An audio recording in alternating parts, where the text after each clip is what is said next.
When Marcus found his boss, Sarah collapsed outside the office Christmas party. He thought he was just being a decent human being. But her whispered confession the next morning, about the adoption papers she'd been hiding, about the child she gave away 12 years ago, about the birthmark she'd never forgotten, made him realize that sometimes, helping a stranger means discovering they were never a stranger at all. Before we dive in, make sure to hit subscribe and leave a comment. Where in the world are you watching from? The December rain turned the parking lot into a mirror, reflecting the warm glow spilling from Hartwell and Associates' windows. Marcus Chen adjusted his tie one last time before stepping out of his Honda Civic, the sound of corporate laughter already reaching him through the glass doors. He didn't want to be here. Christmas parties were for people who had someone to go home and complain about them with later. Marcus had a 12-year-old daughter who was probably already asleep, and a babysitter charging him $20 an hour to make sure Lily did her homework. But Sarah Hartwell had made it clear, not in words, never in words, that attendance wasn't optional for anyone hoping to make senior associate. The elevator carried him to the 20th floor, where the accounting firm had transformed their conference room into something that almost resembled festive. String lights hung in neat rows. A playlist of jazz standards competed with the hum of conversation. Tables groaned under catered food that looked expensive and tasted like cardboard. Marcus grabbed a club soda from the bar and found his usual spot near the windows, where he could watch the city spread out below like a circuit board. From here, he could see the courthouse where he'd finalized Lily's adoption, the hospital where she'd been born, the elementary school she'd attended until they moved here for his job. "You look thrilled to be here." He turned to find David Kumar, one of the other accountants, holding 2 beers and wearing the kind of smile that suggested he'd already had several. "Living the dream," Marcus said, accepting the offered beer even though he wouldn't drink it. "How's your night going?" "Better now that I've seen our fearless leader in action."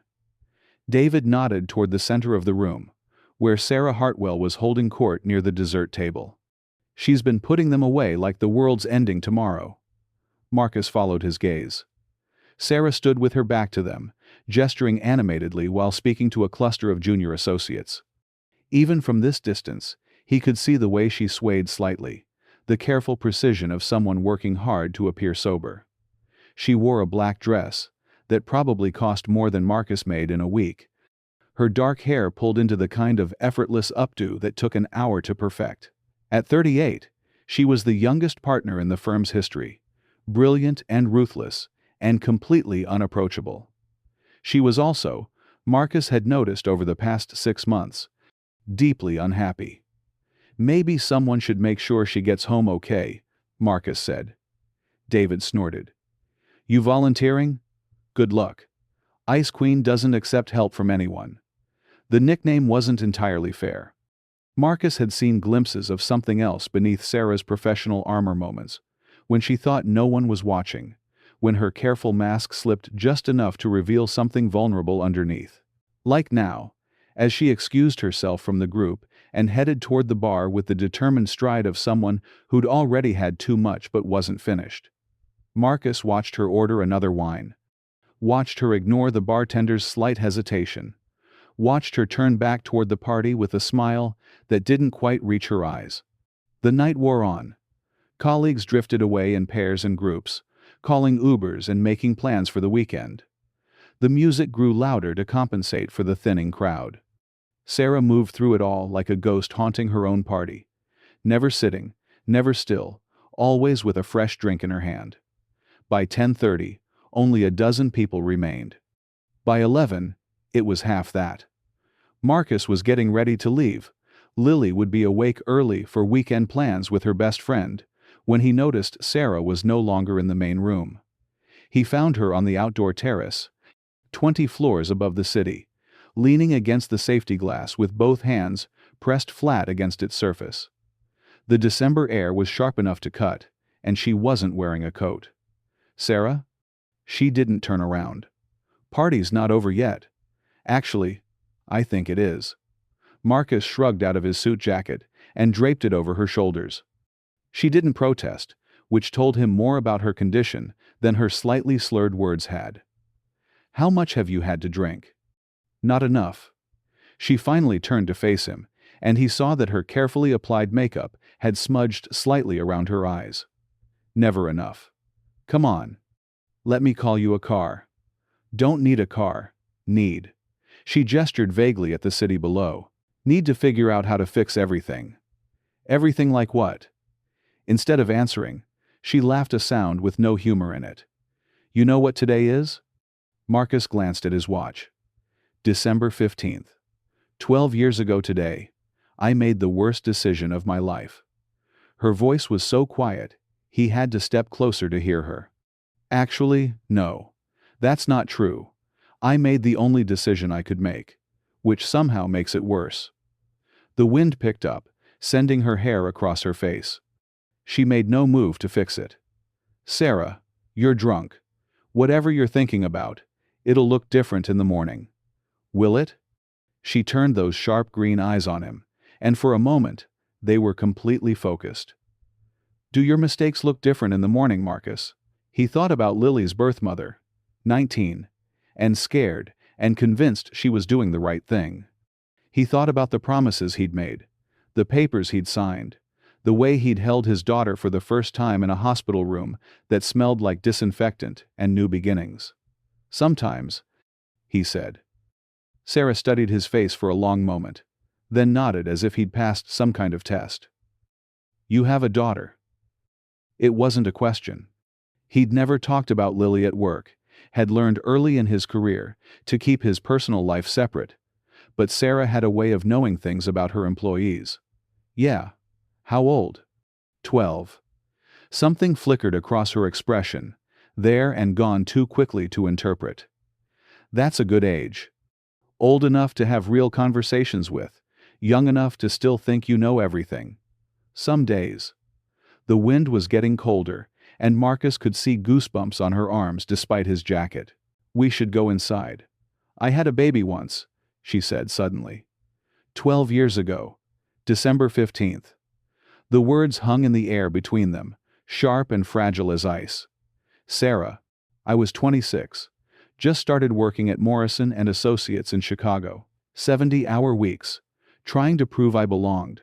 Trying to show them I was more than just another pretty face who'd sleep her way to the top." Her laugh was bitter. "Joke was on me. I was already pregnant." Marcus didn't know what to say. He'd never seen his boss like this raw, unguarded, human. The father was a client, married of course. Important man with important friends, and an important wife who threw charity galas, and never asked where he spent his Wednesday evenings.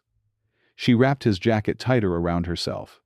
"When I told him, he offered to pay for an abortion. When I said no, he offered to pay for me to disappear. Go somewhere else. Have the baby. Give it up for adoption. Start fresh, somewhere new. And you did." "I did." She was quiet for a moment, watching the traffic move far below. "Came here to Boston. Worked part-time at a small firm, while I got bigger and more terrified every day. Lived in a studio apartment in Somerville, with thin walls and thinner bank account. The rain had stopped, but the air still tasted of moisture and exhaust fumes. I told myself I was being noble. Giving some deserving family the child they couldn't have. Giving my baby a better life than a scared, broke, single mother could provide." Her voice cracked slightly. "But really, I was just taking the easy way out. The way that let me pretend it never happened." Marcus wanted to tell her she was wrong, that she'd made an impossible choice in an impossible situation, but the words felt hollow before he could speak them. The couple who adopted her lived in Cambridge. Nice house, good neighborhood. He was a software engineer. She was a teacher. They sent me pictures for the first year, like the agency suggested. Birthday parties, and first steps, and Christmas mornings. She paused, and Marcus realized she was crying not the dramatic tears of someone seeking comfort, but the quiet, steady leak of old grief, finally finding its way out. Then, they stopped.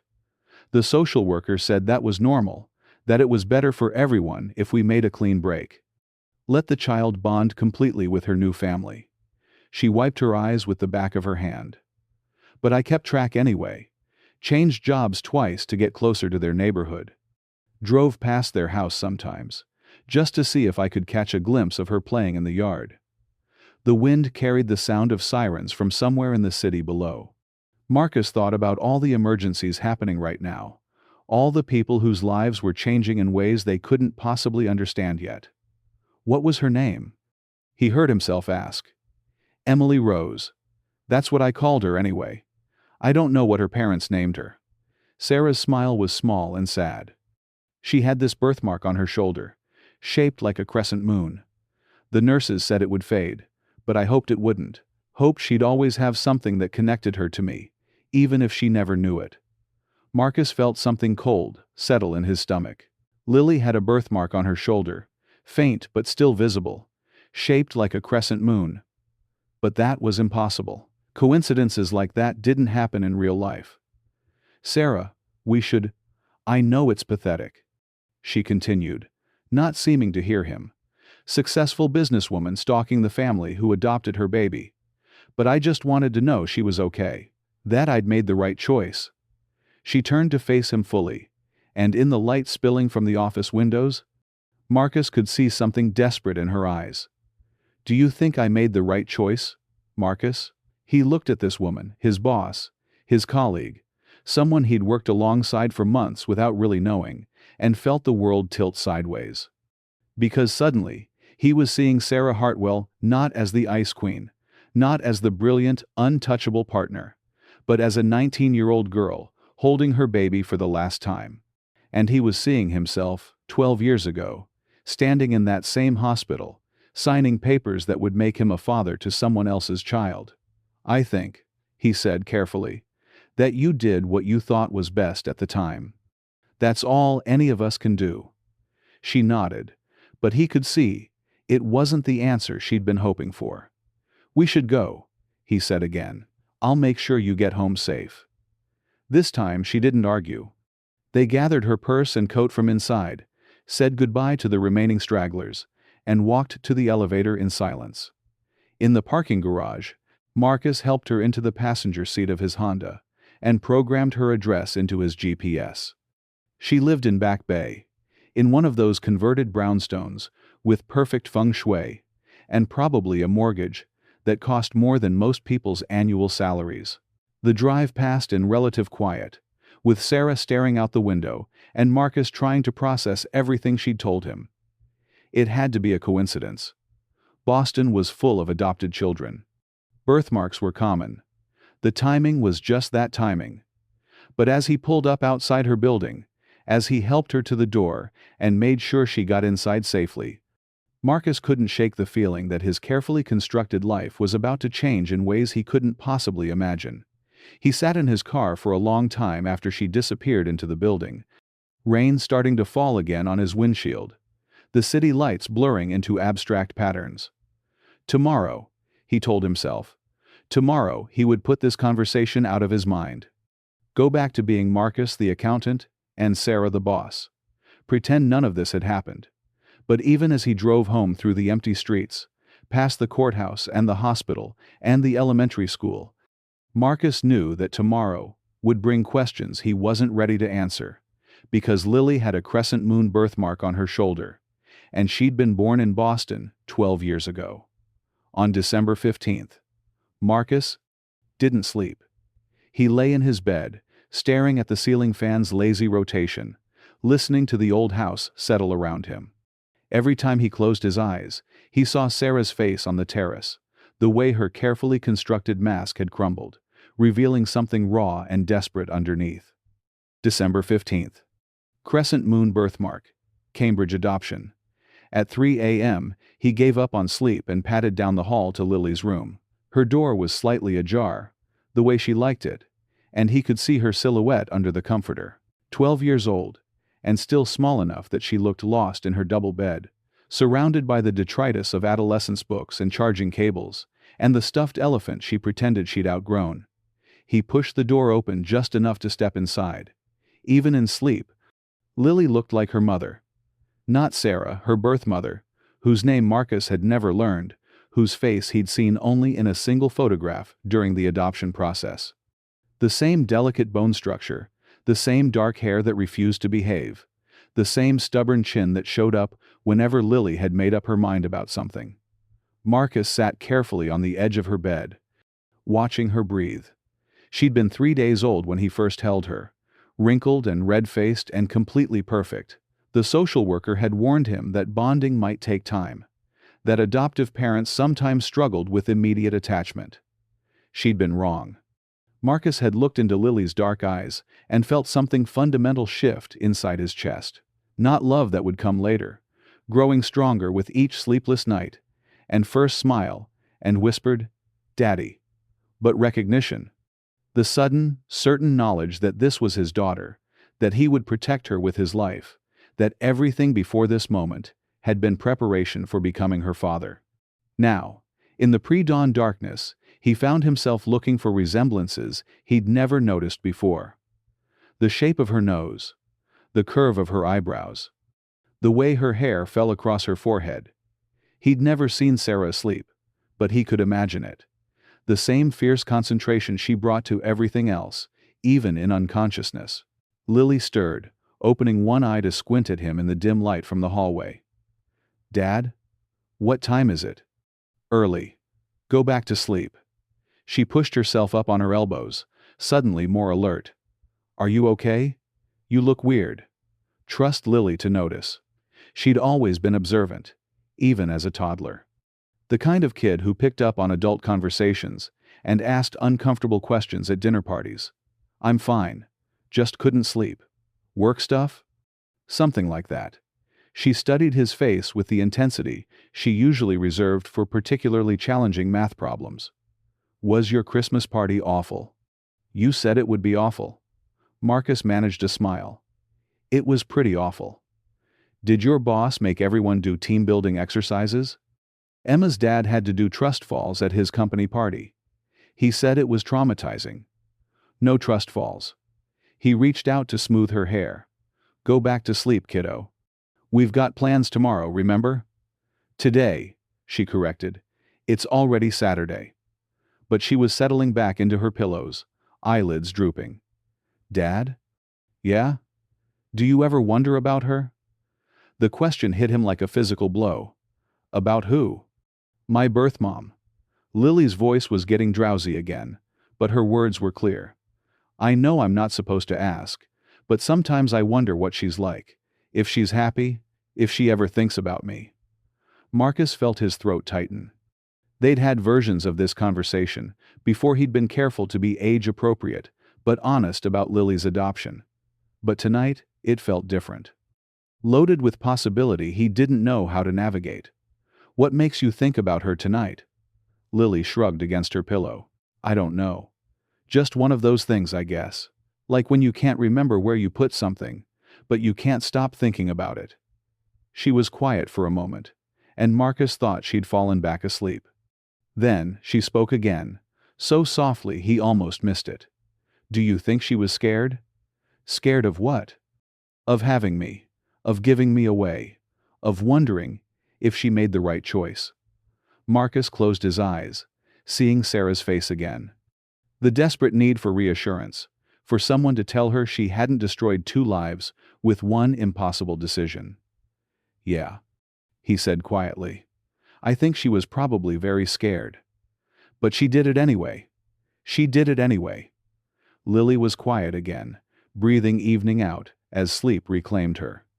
Marcus sat there for another few minutes, watching her chest rise and fall, memorizing the curve of her cheek in case everything was about to change.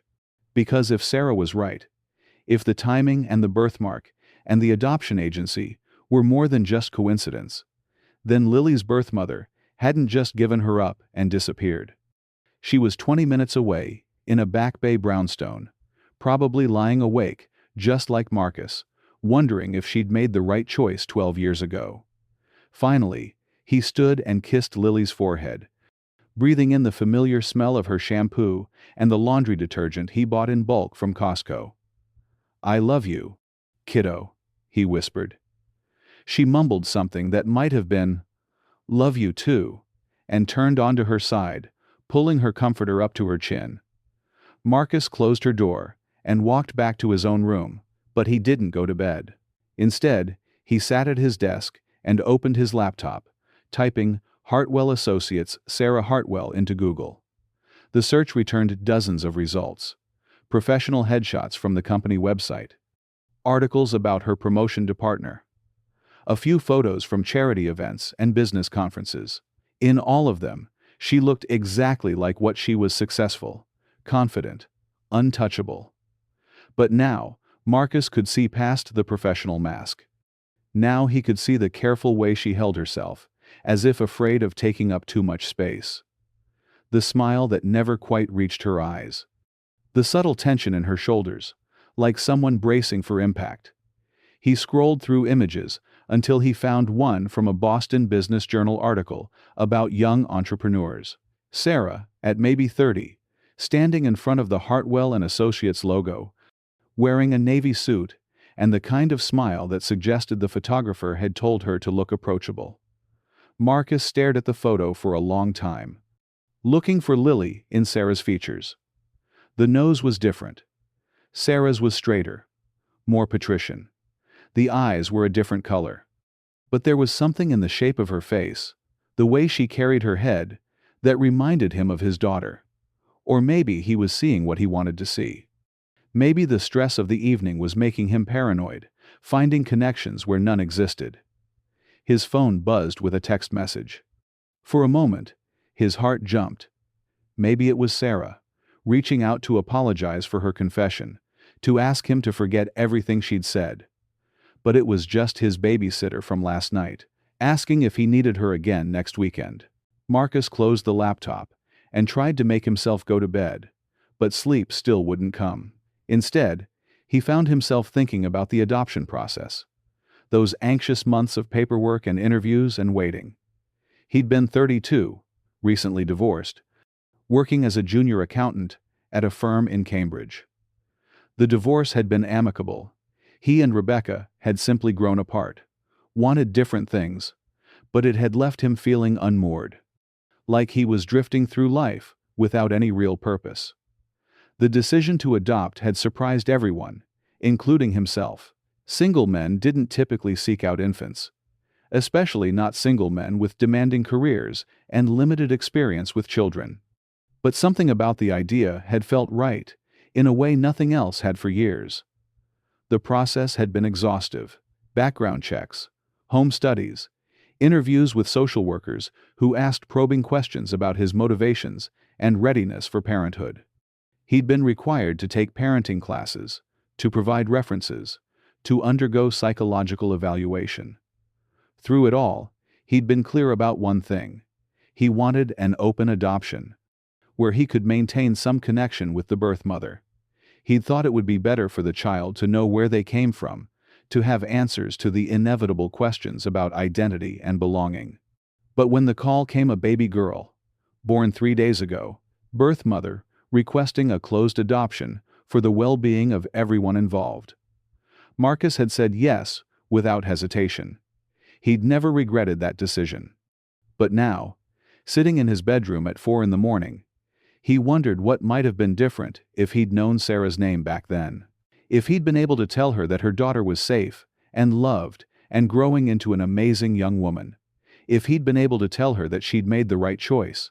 His phone rang, startling him out of his thoughts. The display showed an unknown number, but something made him answer. Hello? Silence on the other end, then a shaky breath. Marcus? Sarah's voice was small and uncertain, nothing like her usual professional confidence. I'm sorry to call so late. Or early, I guess. I couldn't sleep, and I kept thinking about what I told you tonight. It's okay. He kept his voice gentle. Are you all right? I don't know. Another pause. I've never told anyone about that before. About the baby. I don't know why I told you. Marcus thought about Lily, asleep down the hall, and felt the weight of everything unsaid between them. Sometimes we need to tell someone, he said. Sometimes, Keeping secrets is harder than sharing them. I should have kept my mouth shut. You're my employee, not my therapist. It was inappropriate. Sarah, I'll understand if you want to request a transfer, or if you feel like you need to report this to HR. I wouldn't blame you. The idea was so ridiculous that Marcus almost laughed. I'm not going to report you for being human. She was quiet for so long that he wondered if the call had dropped. Sarah, do you really think I made the right choice? The question came out in a rush, as if she'd been holding it back. Or were you just being kind? Marcus closed his eyes, thinking about how to answer. He could tell her what she wanted to hear, that of course she'd done the right thing, that her daughter was better off, that she shouldn't torture herself with regret. Or he could tell her the truth. I think, he said slowly, that you made the choice you could live with at the time. That doesn't make it right or wrong. It just makes it yours. That's not very comforting. I'm not trying to comfort you. I'm trying to be honest. She laughed, a sound with more exhaustion than humor. God, no wonder they put you in accounting. You're terrible at small talk. I've been told that before. By who? My daughter, mostly. The words slipped out before he could stop them, and he felt Sarah's attention sharpen on the other end of the line. She sounds like a smart kid. She is. Scary smart, actually. Sometimes I think she's the adult in our relationship. What's her name? Marcus hesitated. Once he said it, there would be no taking it back. No pretending this was just a strange coincidence. No maintaining the comfortable distance between his personal and professional lives. Lily, he said. Silence stretched between them, heavy with unspoken questions. That's a beautiful name, Sarah said finally. She picked it herself, actually. When she was 7, she decided she didn't like her birth name and wanted to change it. Took her 3 months to settle on Lily. What was her birth name? Another moment of truth. Another chance to step back from the precipice. Emily, Marcus said. Emily rose. The intake of breath on the other end of the line was sharp and sudden, like someone had been punched in the stomach. Marcus. Sarah's voice was barely a whisper. What's her birthday? He could lie, could give her a different date, protect them both from whatever this was about to become. But as he sat there in the pre-dawn darkness, thinking about Lily asleep down the hall and Sarah somewhere across the city, both of them connected by secrets and choices and the strange alchemy of love, he knew he couldn't. December 15th, he said. The line went dead. Marcus stared at his phone, heart hammering against his ribs. Part of him wanted to call her back, to somehow undo the last 5 minutes of conversation. But a larger part of him felt something like relief, because now he knew, and more importantly, now she knew. The question was, what they were going to do about it. Outside his window, the first hints of dawn were starting to creep across the horizon. Soon Lily would wake up, and they'd go about their normal Saturday routine: pancakes for breakfast, errands in the afternoon, maybe a movie, if they could agree on something they both wanted to see. But everything was different now. Everything had changed the moment Sarah Hartwell spoke her daughter's birth name into the darkness between them. Marcus closed his eyes and tried to imagine what happened next. How did you tell a 12-year-old that her birth mother, the woman she'd wondered about her entire life, was suddenly, impossibly present? How did you explain that sometimes the universe had a sense of humor darker than anyone could have imagined? How did you tell your boss that her biggest regret was sleeping safely down the hall, dreaming the dreams of someone who had never doubted she was exactly where she belonged? His phone buzzed with a text message. I need to see her. Marcus stared at the words, then typed back. We need to talk first. Yes, but I need to see her. Monday, after work. We'll figure this out. Thank you. Marcus set the phone aside and walked back to Lily's room, standing in her doorway and watching her sleep. In a few hours, she'd wake up and pad to the kitchen in her pajamas, hair sticking up at impossible angles, looking for cereal and conversation. She'd still be his daughter. That would never change. But she was also someone else's daughter, Someone who'd spent 12 years wondering if she'd made the right choice, if the baby she'd given away was happy and safe and loved. Someone who worked 20 floors above Marcus every day, close enough to touch, but separated by secrets and professional boundaries, and the cruel mathematics of coincidence. Someone who was about to learn that the answer to all her desperate questions was closer than she'd ever imagined. Monday came too soon, and not soon enough. Marcus spent the weekend in a strange state of suspended animation, going through the motions of normal life, while feeling like he was watching himself from outside his body. Saturday morning pancakes with Lily, who chattered about her plans with Emma and seemed oblivious to his distraction. Saturday afternoon grocery shopping, where he found himself staring at other families in the cereal aisle, wondering about their stories, their secrets, their moments of impossible coincidence. Saturday night, after Lily had gone to bed, he sat at his kitchen table with a cup of coffee that grew cold while he tried to process what was happening. He'd pulled out Lily's adoption paperwork documents he hadn't looked at in years, stored in a file folder in his bedroom closet. The birth mother's information was minimal, protected by privacy laws and her own request for anonymity. Age, 26. Education, college graduate. Profession, business. Reason for adoption, unable to provide stable home environment. Nothing that definitively proved Sarah was Lily's birth mother, but nothing that ruled it out either. Sunday dragged by with the weight of unfinished conversations. Marcus found himself watching Lily more carefully, cataloging her mannerisms and expressions, looking for traces of Sarah in the way she held her head when she was thinking, the way she bit her lower lip when she was concentrating on homework. The resemblances were subtle but undeniable once he started looking for them. The stubborn set of her jaw when she was determined about something. The way she drummed her fingers on the table when she was impatient. The precise way she organized her school supplies. Everything in its designated place. All traits he'd attributed to Lily's personality. All traits that might have come from a woman who organized her life with ruthless efficiency and held herself to impossible standards. By Sunday evening, Marcus felt like he was drowning in questions he didn't know how to ask. How do you prepare for a conversation that could change everything? How do you protect your daughter from the fallout of adult decisions made before she was born? How do you tell someone that their deepest regret and their greatest hope might be the same thing?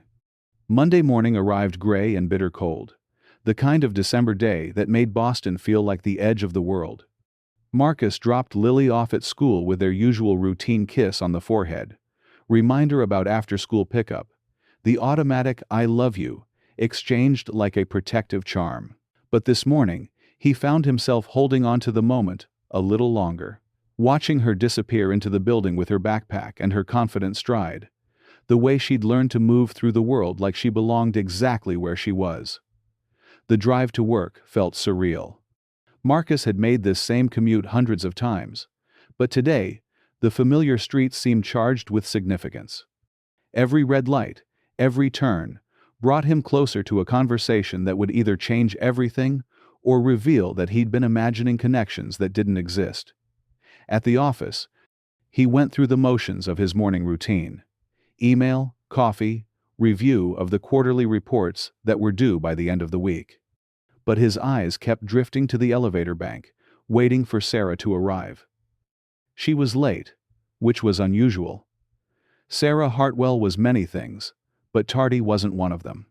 She ran her life with the precision of a Swiss watch, arriving at exactly 8:15 every morning with her coffee and her leather briefcase and her game face already in place. At 9:30, Marcus finally saw her emerge from the elevator. Even from across the open office floor, he could see the tension in her shoulders, the careful way she held herself as she walked to her corner office. She wore a charcoal gray suit that probably cost more than Marcus's monthly mortgage payment, her hair pulled back in its usual efficient bun. But there were shadows under her eyes that makeup couldn't quite hide, and when she glanced in his direction, he saw something fragile beneath her professional mask. Their eyes met for exactly 3 seconds, long enough for him to see the question there, the barely contained desperation. long enough for him to nod slightly, a gesture that could have meant anything, but that both of them understood perfectly. Tonight. We'll talk tonight. The day passed with excruciating slowness. Marcus tried to focus on his work, but his mind kept drifting to the conversation ahead. How did you begin such a discussion? How did you confirm something that seemed impossible but felt increasingly inevitable? Around 3 o'clock, his phone buzzed with a text from Lily. "Dad, can Emma come over for dinner? Her mom said yes if it's okay with you." Marcus stared at the message for a long moment. Under normal circumstances, he would have said yes without hesitation. Lily and Emma were best friends, and having another 12-year-old around always made dinner more chaotic, but somehow easier. But tonight wasn't normal circumstances. Tonight, he was supposed to have the most important conversation of his professional and personal life. Not tonight, kiddo. Rain check? Why not? You never say no to Emma coming over. Because tonight, I'm going to talk to your boss about whether she's actually your birth mother, and I have no idea how to explain that to anyone, including myself. Work stuff. Sorry. Ugh. Fine. But you owe me ice cream. Deal. Marcus put his phone away and tried to return to the spreadsheet on his screen, but the numbers blurred together. All he could think about was the conversation ahead, and all the ways it could go wrong. What if he was mistaken? What if Sarah's story about her daughter was just a coincidence, and he was about to humiliate himself and complicate his working relationship beyond repair? What if he was right? What if Sarah really was Lily's birth mother, and learning that truth destroyed the careful balance of their lives? What if Lily hated him for keeping this from her, even for a few days?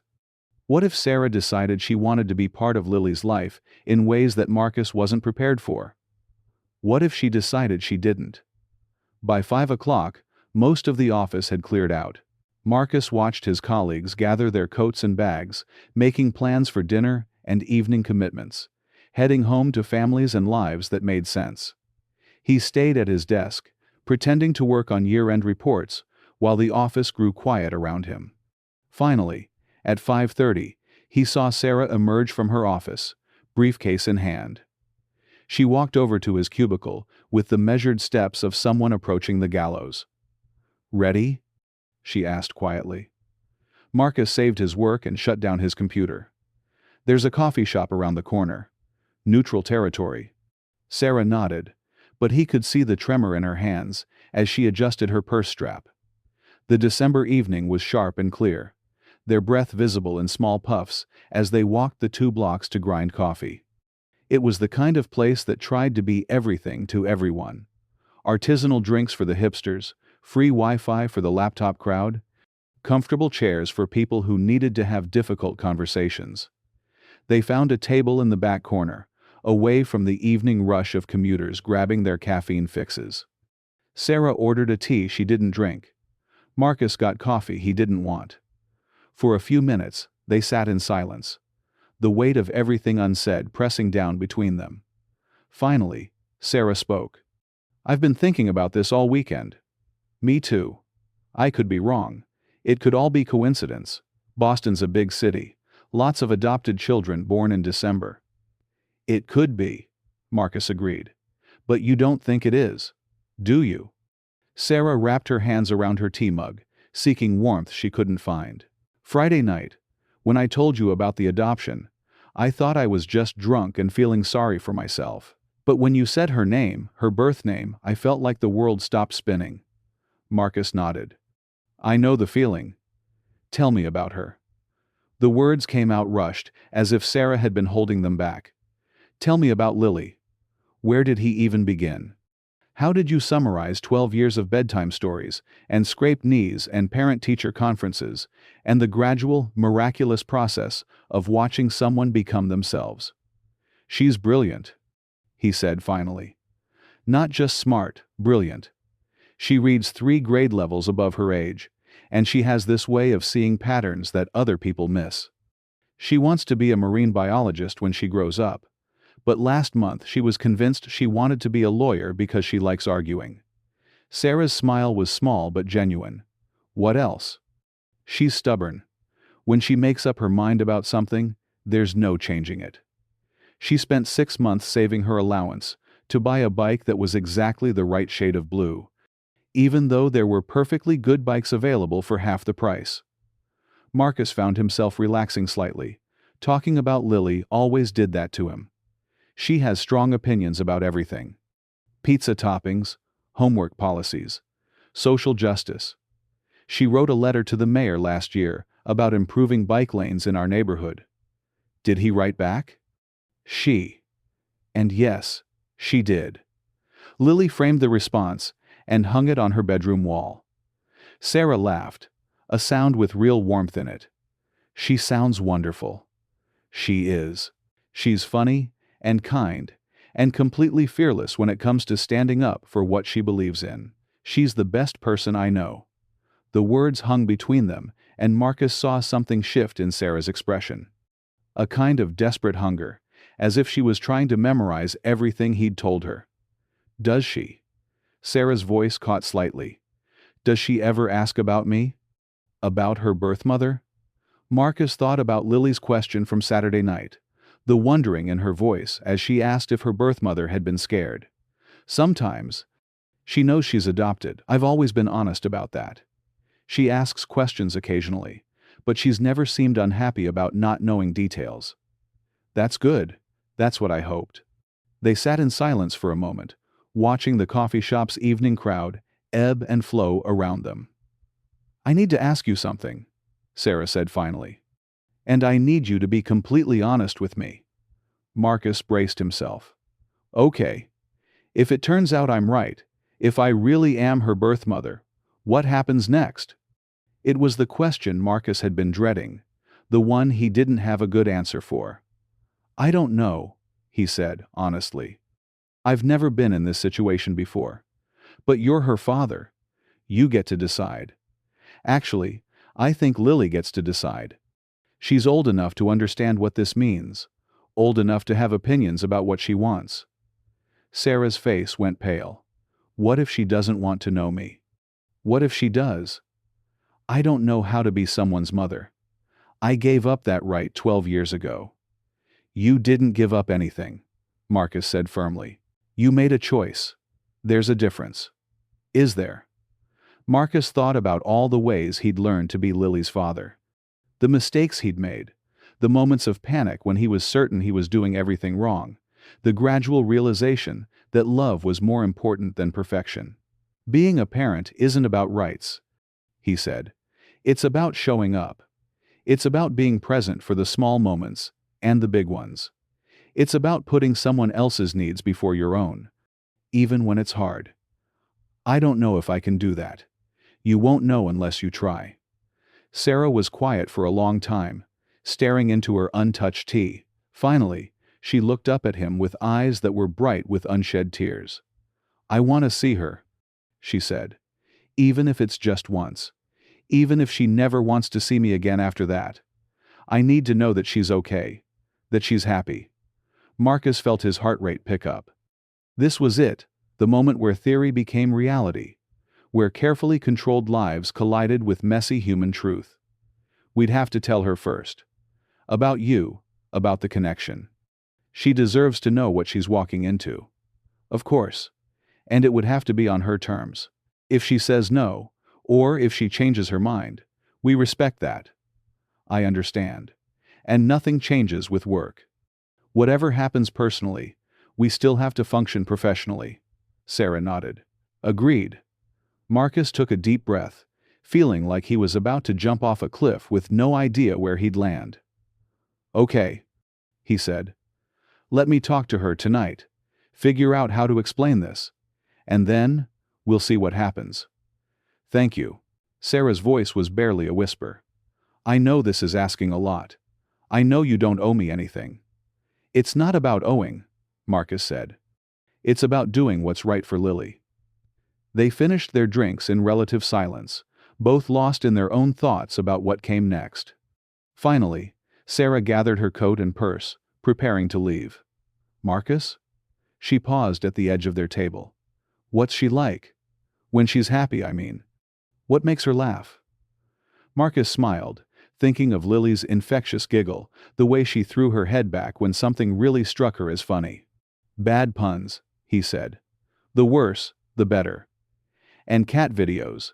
She can spend hours watching compilation videos of cats being ridiculous. Sarah's smile was radiant. That's perfect.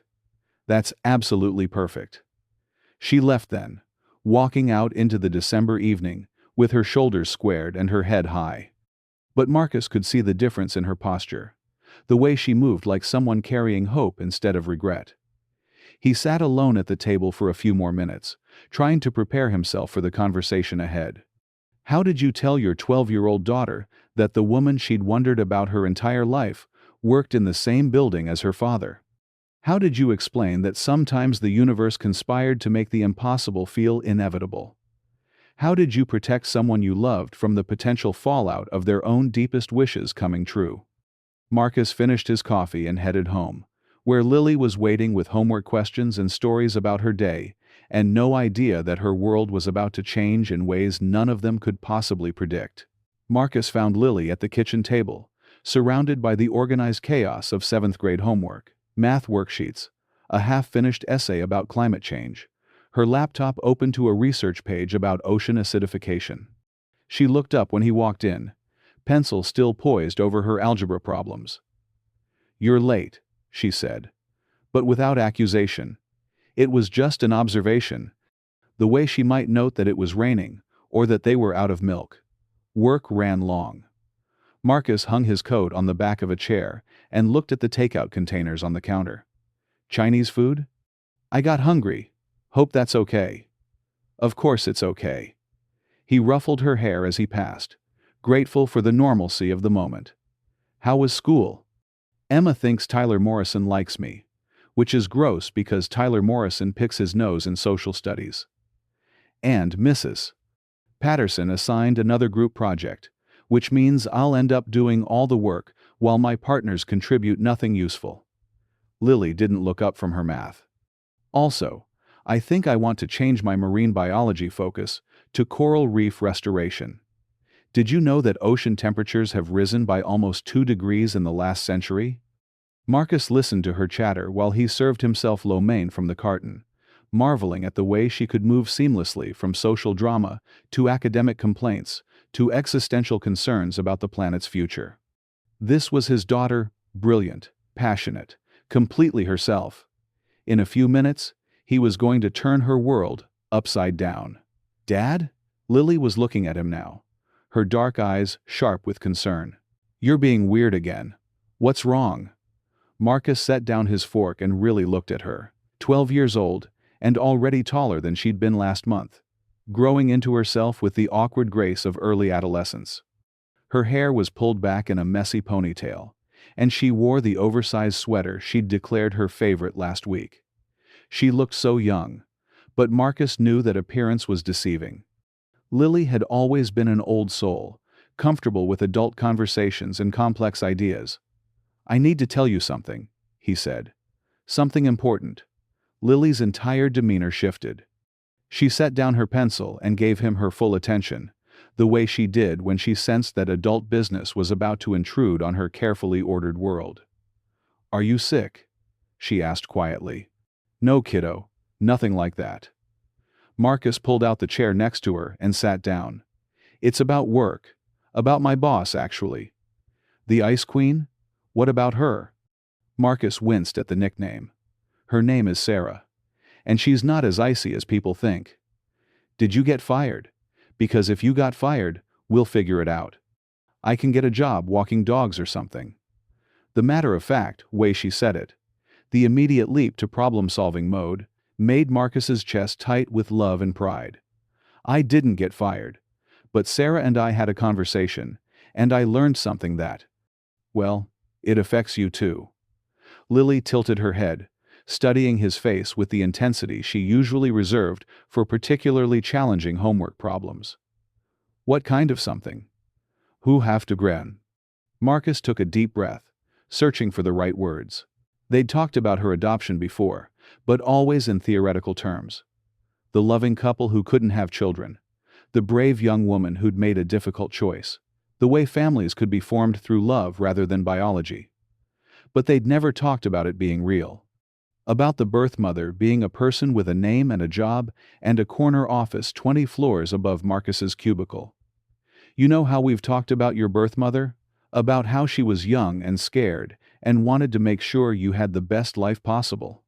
Yeah. Lily's voice was cautious now, like she was beginning to understand that this conversation was heading somewhere she hadn't expected. Well, it turns out that I know her. The words hung in the air between them. Lily blinked once, twice, processing information that didn't quite compute. You know her? I work with her. Have been working with her for months, actually, without realizing the connection. Wait. Lily held up her hand, her mathematical mind working through the implications. You mean my birth mother works at your company? She's my boss, actually. Sarah Hartwell. Lily stared at him for a long moment, her expression cycling through confusion, disbelief, and something that might have been wonder. The Ice Queen is my birth mother. She's not an Ice Queen, Marcus said again. She's just careful, protective. She's had to be strong for a long time. How do you know it's her? How can you be sure? Marcus had been prepared for this question. He pulled out his phone and showed her the notes he'd made earlier, the timeline, the adoption agency, the details that all aligned too perfectly to be coincidence. Your birth name was Emily Rose. You were born at Boston General on December 15th. The adoption was arranged through Catholic Charities. He paused, watching her face. Sarah told me all of those details, about a daughter she gave up 12 years ago. Lily was quiet for a long time, staring at the phone screen. When she looked up, her eyes were bright with tears she was trying not to shed. Does she want to see me? The question was small and vulnerable. The voice of a child who'd spent her whole life wondering if she'd been wanted, if the woman who'd given her away ever thought about her. Very much, Marcus said. But only if you want to see her. What's she like? How did you describe Sarah Hartwell to a 12-year-old? The brilliant strategist who could dissect a company's financial weaknesses in minutes. The woman who commanded respect in boardrooms full of men twice her age?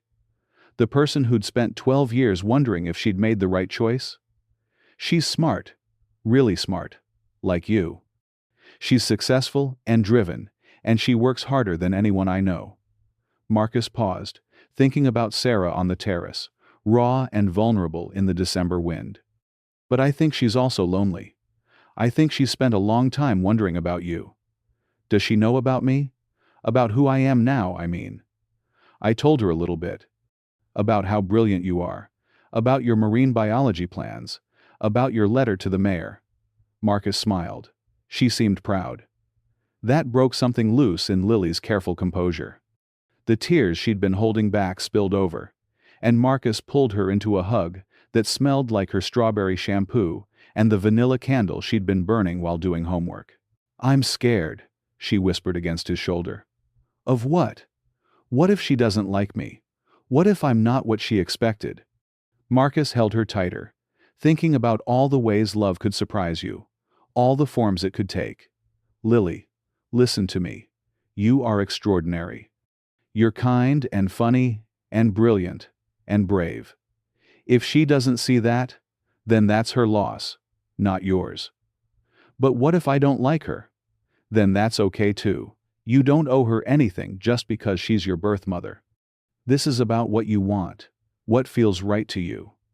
Lily pulled back to look at him, wiping her eyes with the sleeve of her sweater. What do you think I should do? It was the question Marcus had been dreading, because he genuinely didn't know the answer. As a father, his instinct was to protect Lily from anything that might hurt her. But as someone who'd watched Sarah's face when she talked about her daughter, he also understood that some risks were worth taking. I think, he said carefully, that you should do whatever feels right to you. If you want to meet her, we can arrange that. If you need time to think about it, that's fine too. If you decide you don't want any contact at all, I'll respect that. Would you be there? If I decided to meet her? If you want me to be. Lily nodded, then was quiet for several minutes, staring at her abandoned homework. Marcus could practically see her brain working, weighing options, and considering possibilities. "Can I ask you something?" she said finally. "Anything. Are you okay with this? With her being who she is?" The question surprised him with its perceptiveness. But then again, Lily had always been good at seeing what adults tried to hide. "It's complicated," Marcus admitted. "She's my boss, which makes everything more complex. But mostly, I'm grateful that I finally have answers to give you. That you don't have to wonder anymore about whether your birth mother thinks about you. She really thinks about me? Every day, I think." Lily absorbed this information, turning it over like a puzzle piece she was trying to fit into place. "I want to meet her," she said suddenly. "But not at your work. And not at our house. Somewhere neutral." "That sounds reasonable. And I want to think of questions first. Things I want to know." "Good idea. And—" She hesitated, then looked up at him with eyes that were older than her 12 years. "I want you to know that this doesn't change anything between us. You're my dad. That's not going to be different just because I meet her." Marcus felt his throat tighten with emotion. "I love you, kiddo. I love you too."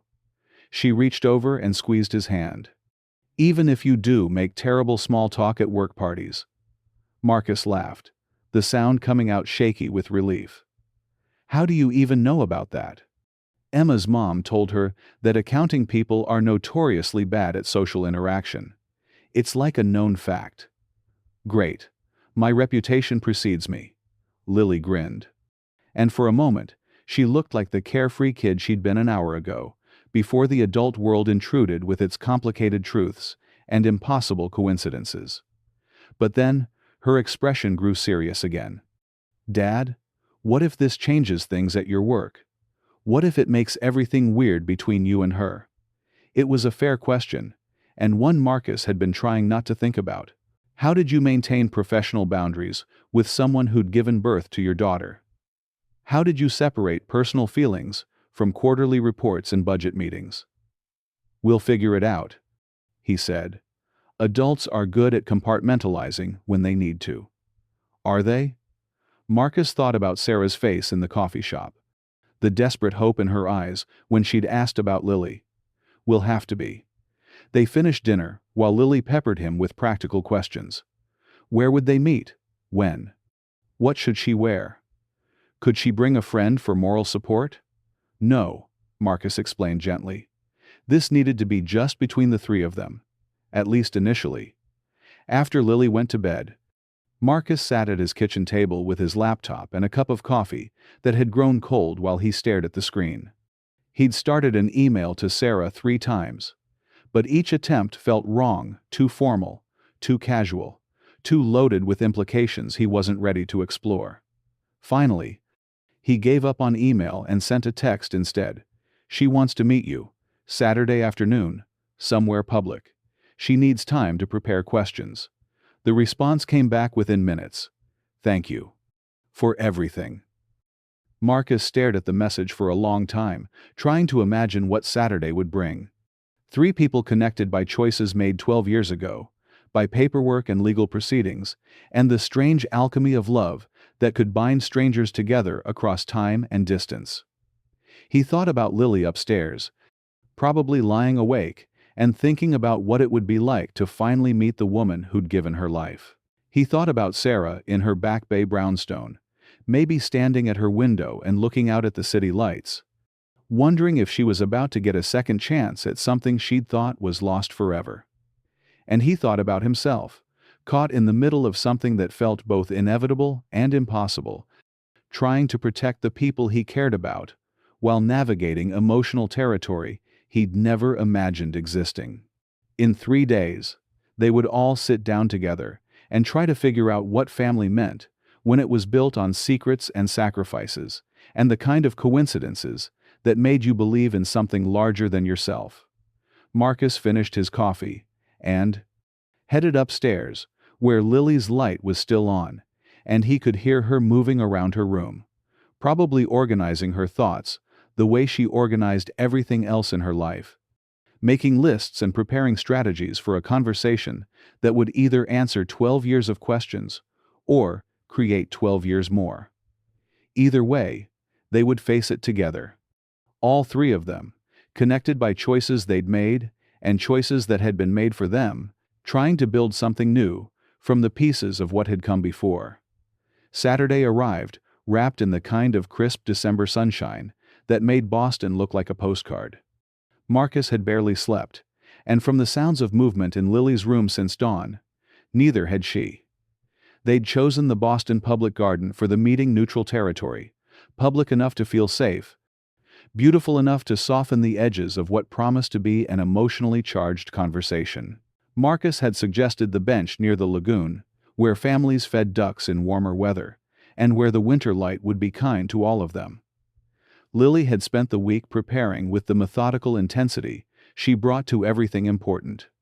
She'd written out questions on index cards, practiced what she wanted to say, and changed her outfit 4 times before settling on jeans, boots, and the navy sweater that brought out her eyes.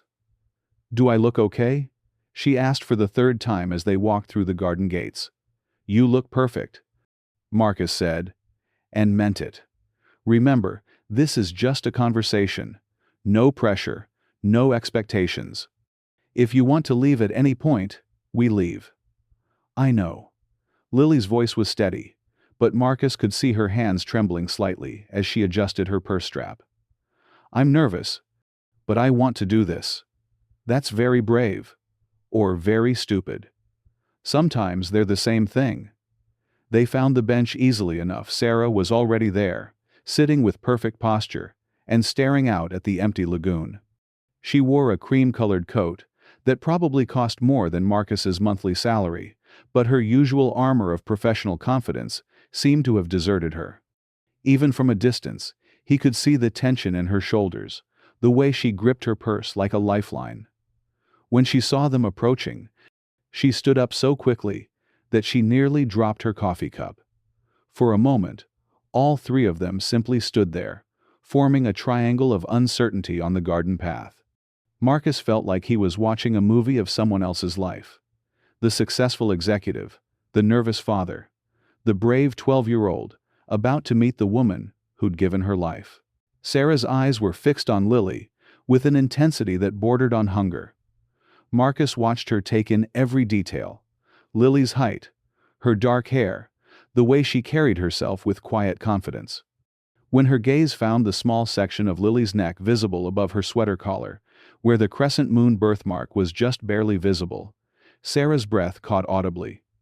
"You must be Lily," Sarah said, her voice carefully controlled. "I'm Sarah." "I know," Lily said simply. "You look like your picture on the company website."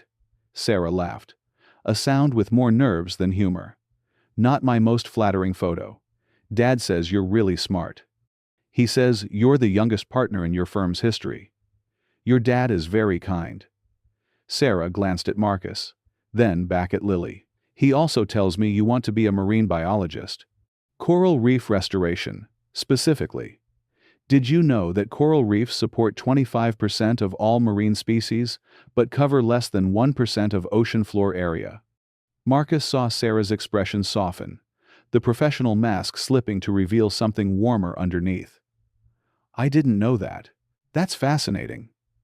Most people don't realize how important they are," Lily continued, warming to her favorite subject. "But climate change and ocean acidification are destroying them faster than they can regenerate. It's basically an ecological crisis." "That sounds like important work." "I think so." Lily paused, studying Sarah's face. "Dad says you work with numbers all day. Do you like it?" "I do. There's something satisfying about making everything balance, about finding patterns in data that tell a story. I like patterns too. Math is like a language, but more honest than regular words." Sarah smiled, and for the first time since Marcus had known her, it reached her eyes. "That's exactly right." They stood there for another moment, the initial awkwardness beginning to dissolve into something that felt almost natural. Then Lily looked at the bench Sarah had vacated. "Can we sit?" I have some questions, if that's okay. Of course.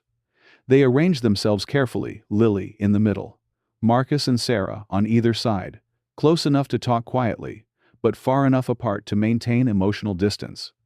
Lily pulled out her index cards, the same methodical approach she used for everything from book reports to birthday party planning. I wrote these down so I wouldn't forget, she explained.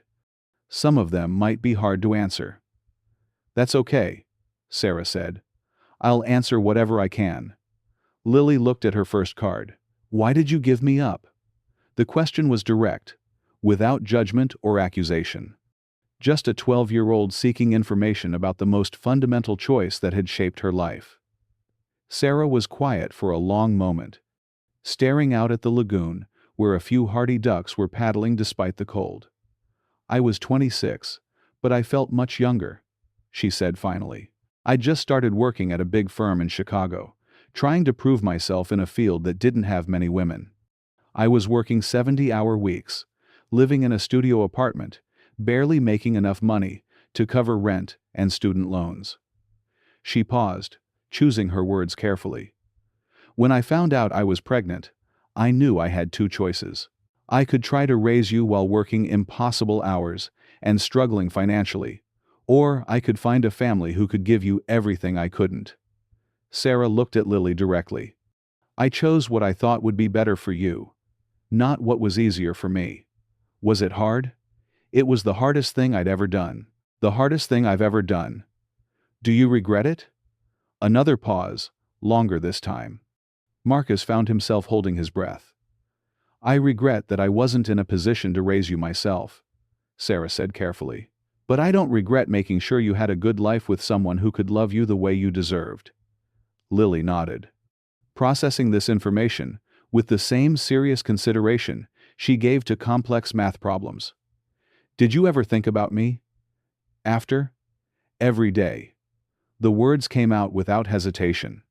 Every December 15th, I wondered what you looked like, what you were interested in, if you were happy. I used to drive past your neighborhood sometimes, hoping I might see you playing in a yard or walking to school. You knew where I lived? Sarah's cheeks flushed slightly. I kept track. I know I wasn't supposed to, but I needed to know you were safe. That's not creepy, Lily said matter-of-factly. If I had a daughter I gave up, I'd probably do the same thing. Marcus saw Sarah's eyes fill with tears at the casual acceptance in Lily's voice. What do you remember about me? Lily asked. From when I was a baby, I mean. You were so alert. Most newborns just sleep and cry, but you were always looking around, taking everything in. And you had this grip when you wrapped your fingers around mine. I could barely get them loose. Sarah smiled at the memory. The nurses said you were going to be stubborn.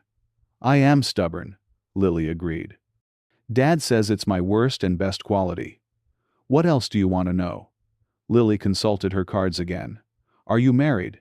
Do you have other kids? No to both. I never. After you, I focused on work.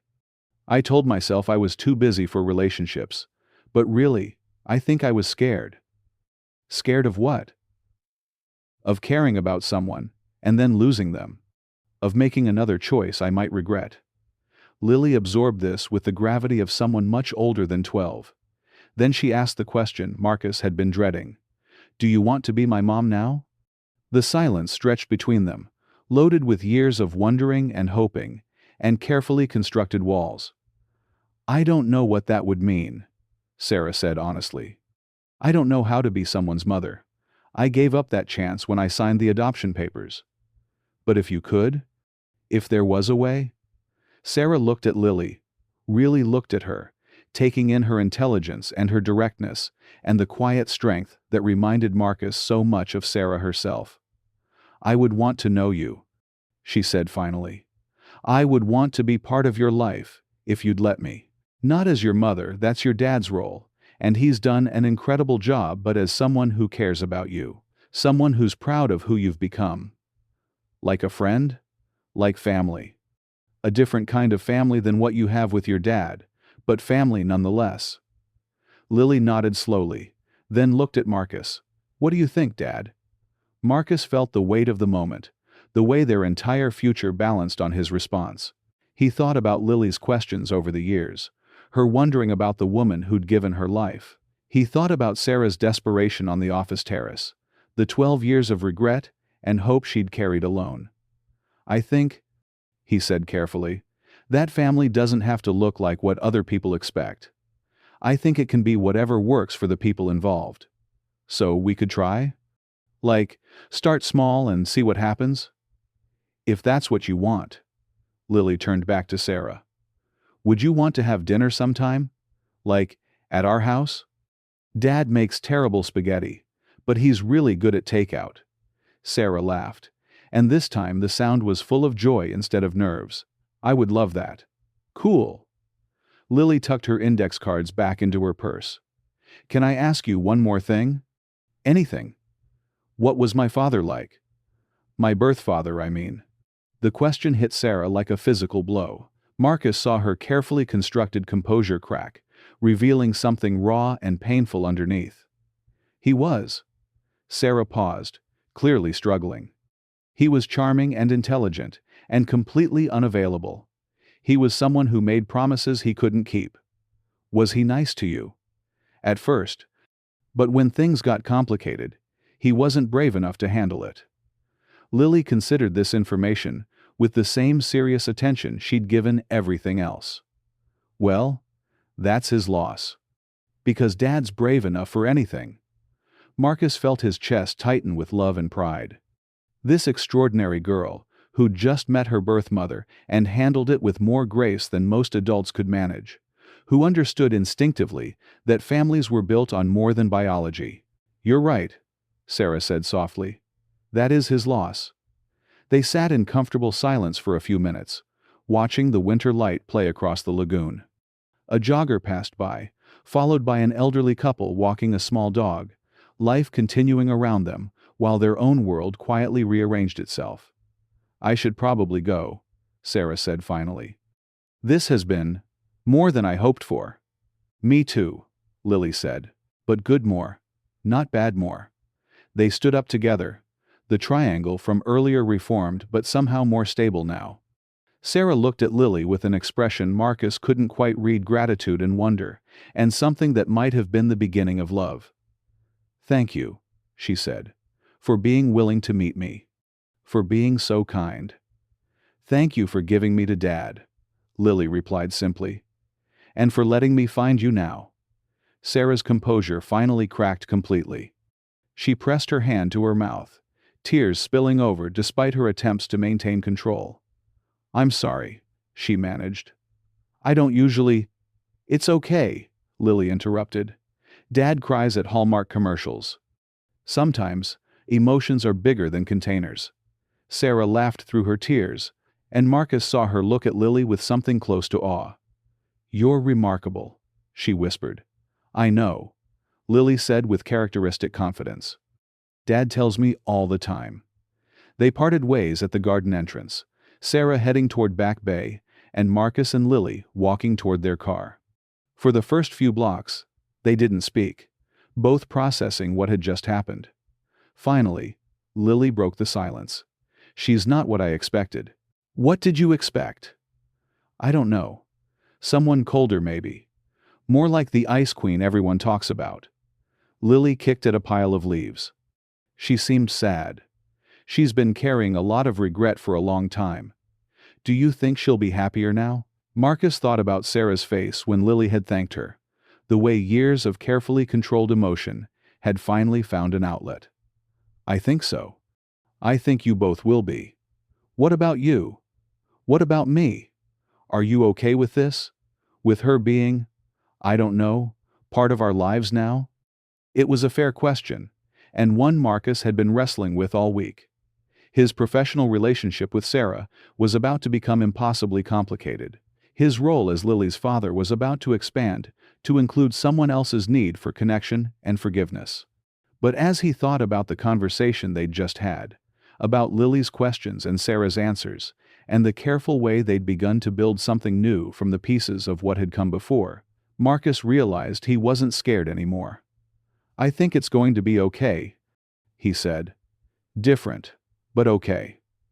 Good, Lily said. Because I like her. And I think she needs us. Marcus looked at his daughter, this wise, brave, extraordinary person who just handled one of life's most complex situations with grace and maturity, and felt his heart expand with pride. I think you're right, he said.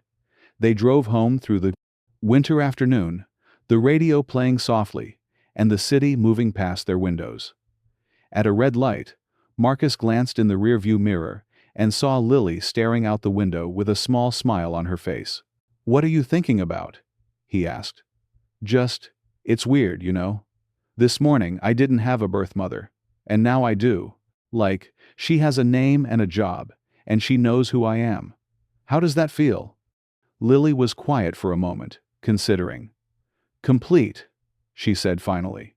"Like a puzzle I didn't know was missing pieces." Marcus nodded, understanding exactly what she meant. They'd built a good life together, he and Lily. A complete life, full of love and laughter, and the kind of ordinary magic that came from choosing each other every day. But now there was Sarah, carrying 12 years of questions that finally had answers, offering a different kind of love to add to what they'd already built.